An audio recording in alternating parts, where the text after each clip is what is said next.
আমাদের প্যান্ডেলও ছোট, মূর্তিও ছোট, কিন্তু সুনামটা অনেক বড়।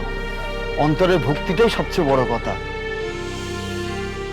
মা শুধু জাগ্রত নয়, মা জীবন্ত। এখানে মার কাছে যে যা মানত করে তাই পায়। আচ্ছা, একজন জীবন্ত জ্যান্ত খুব আপন মানুষের যদি ঠিক এইভাবেই বা হাতটা ভেঙে যায়, তাহলে আপনারা কি করবেন? তাকে বিসর্জন দিয়ে দেবেন, জলে ভাসিয়ে দেবেন, নাকি তার বদলে অন্য কোনো মানুষ আনবেন, নাকি ডক্টর ডেকে এনে তার হাতে প্লাস্টার করিয়ে তাকে সম্পূর্ণ সুস্থ করে তুলবেন? কোনটা?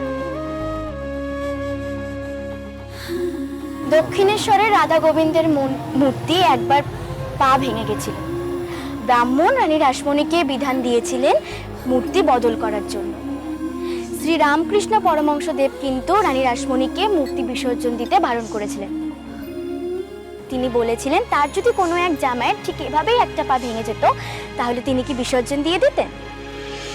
তারপর ঠাকুর নিজের হাতে অসাধারণ দক্ষতায় এমনভাবে মূর্তির পা জোড়া দিয়ে দেন, কেউ বুঝতেই পারেনি কোন পাটা ভেঙে গেছিল। আপনারা জানেন, এখনো অবধি কিন্তু সেই মূর্তিতেই পুজো করা হয়। আপনি কি বলতে চাইছেন?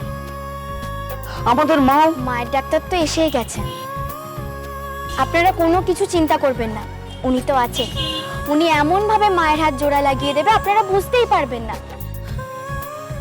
শুধু আপনারা কেন, কেউ দেখে বুঝতে পারবে না। তবে হ্যাঁ, আমাদের কিন্তু একটু সময় লাগবে। আপনাদের আজ তাহলে কলকাতায় ফেরা হবে না, এখানেই থেকে যান, কোনো অসুবিধা হবে না। আমরাই সব ব্যবস্থা করে দেবো, কাছে তো গেস্ট হাউস। আপনাদের আজকের মধ্যে মূর্তিটা ঠিক করে দিতে হবে। না না, আপনারা একদম চিন্তা করবেন না, নিশ্চিন্তে থাকুন। সব কাজ ঠিক সময় মতো হয়ে যাবে। বেশ, আপনারা অপেক্ষা করুন, আমরা 2 মিনিটে সব ব্যবস্থা করে আসছি।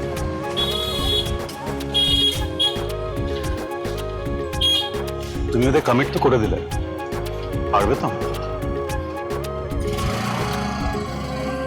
তুমি পাশে আছো তো, তাহলে কেন পারবো না?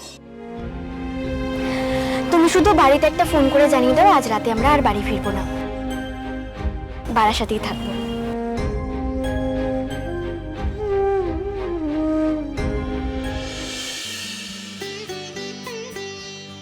কি বিপাকে পড়লাম বলো তো? কি হচ্ছে মা? কাল দীপান্বিতা লক্ষ্মী পুজো, কত কাজ, ঠাকুরকে সাজানো, নৈবেদ্য দেওয়া, কত কিছু। আর মিনু আজ বারাসাতে গেল তো গেল, ওখানে থেকে গেল। কি করবে মা, মূর্তি ভেঙে গেছে, মূর্তি তো সারিয়ে দিতেই হবে। মিনু ছাড়া তো আর কেউ করতে পারবে না এই কাজ, মিনু দ্বারা তো এগুলো পারে না। নবীনদল ক্লাবের পুজো মানে তো সেটা মেচকার। আচ্ছা, মূর্তি করাটা কাজ, আর সংসার করা সেটা কাজ নয়। তা না, কিন্তু সবসময় দুটো দিক একসাথে আমি সামলানোটা 2-3টে তো দিক কোনোটা বুঝি না। আমি শুধু আমার সংসারটা বুঝি। সেটা ভাসি অন্য কাজ করলে না আমি একদম পছন্দ করি না। নাও, এখান থেকে 14টা মোমবাতি গুনে নাও, সেটা জ্বালতে হবে। আজকে বাড়ি বউদের 14টা বাতি দিতে হয়। ও, এগুলো আবার এখন না? আপনি সকালে বললেন না যে 14 শাক খেতে হয়, আর 14 শাক তো খেলাম মা, এখন আবার এগুলো মানে আমি না বুঝতে পারি না, প্রত্যেক বছর এক কাজ করো, প্রত্যেক বছর ভুলে যাও। আমি পুরো অবাক হয়ে যাই। কই ধনতেরাসের দিন গয়না কিন্তু তো একদম ভুল হয় না। আজ ভূত চতুর্দশী, বাড়ির বউদের পূর্বপুরুষদের উদ্দেশ্যে বাতি জ্বালতে হয়। সেই বাতির পথ দেখে তারা তোমার বাড়িতে আসবে, তোমাকে আশীর্বাদ করবে, তাতে তাদের আত্মা শান্তি পাবে। এই আজকের দিনটা ঠিক 1 মাস আগে মহালয়া হয় না, সেই দিন সবাই মানে গঙ্গায় দাঁড়িয়ে তর্পণ করে পিতৃপুরুষদের উদ্দেশ্যে জল দেয়।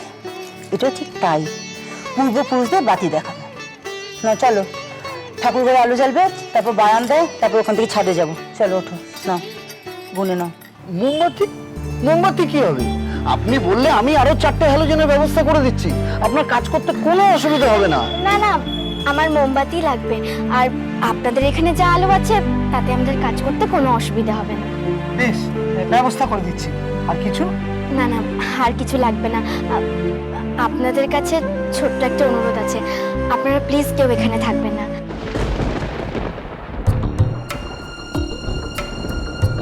না না, আমাদেরকে কিন্তু একদমই ভুল বুঝবেন না।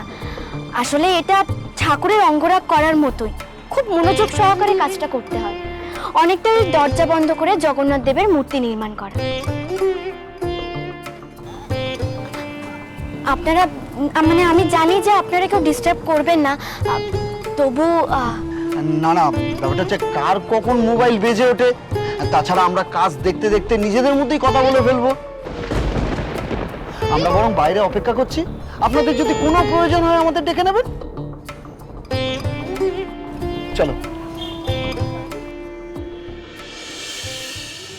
তুমি ওদের আমার জন্য চলে যেতে বললে না? কাজটা তুমি করবে, অথচ ওরা জানবে যে আমি করেছি, তাই তো? রং তুলি এগুলো কোথায় রাখলাম বলো তো? বোধহয় ওইদিকেই আছে। মিনু, বলো। পৃথিবীর সমস্ত স্ত্রীর কাছে তার স্বামীর মর্যাদার থেকে আর বেশি কিছুই হয় না। যে কোনো মূল্যে, যে কোনোভাবে প্রয়োজনে নিজের জীবন দিয়েও তারা সেটা রক্ষা করে। বিনিময়ে তাদের শুধু একটাই চাহিদা, স্মৃতি সিঁদুর, যার আরেক নাম ভালোবাসা, যেটা দিয়ে তুমি আমায় ভরিয়ে দিয়েছো।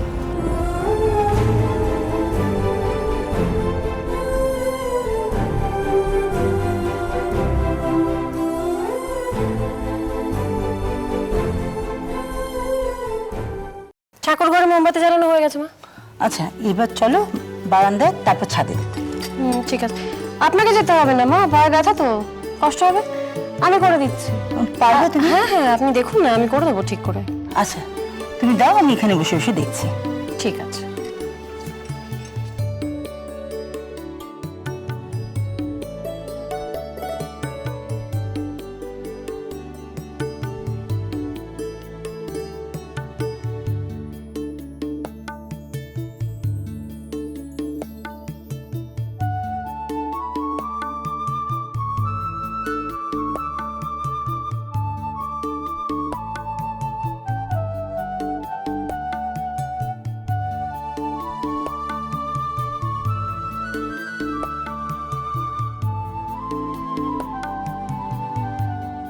আন্টি,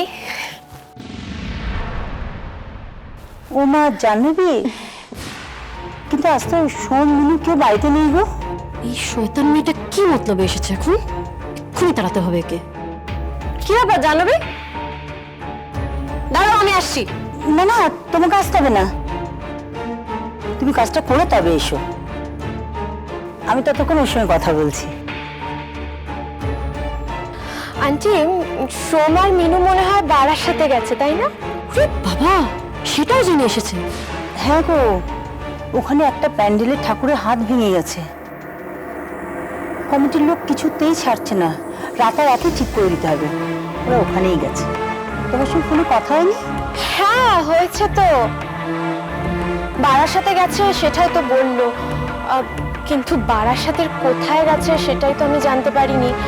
আসলে ফোন করছি কিন্তু ফোনের নেটওয়ার্কটাই আই গেস প্রবলেম হচ্ছে, সেই জন্যই তো আমি চলে এলাম বাড়িতে সবটা জানতে। আসলে একটা কাজের ব্যাপারে কথা ছিল তো, তাই। সোম তো তার মনে ওকে অ্যাভয়েড করছে, তাই ফোন ধরছে না। আর এই মেয়েটা পিছু নেবে বলে সব জানা চাই। এই জাহ্নবী বাড়ার সাথে গেছে, কিন্তু কোথায় গেছে এক্স্যাক্টলি সেটা তো আমরা জানি না, মানে বাহির কেউই জানে না, বলে যায়নি তো। আসলে ওখানে তো অনেকগুলো ক্লাব বাড়ার সাথে, এখন কোন ক্লাবে এক্স্যাক্টলি যাবে সেটা তো কেউ জানে না। তুমি বরং একটা কাজ করো না, তুমি কাল এসো, কাল একবার এসে সোমের সাথে কথা বলে নিও, ঠিক আছে? বৌদি, তুমি চলো ডালে ডালে, আর আমি চলি পাতায় পাতায়। তুমি বলতে চাইছো না সেটা তো বুঝতে পারছি, কিন্তু আমাকে যে জানতেই হবে। বাজলো তো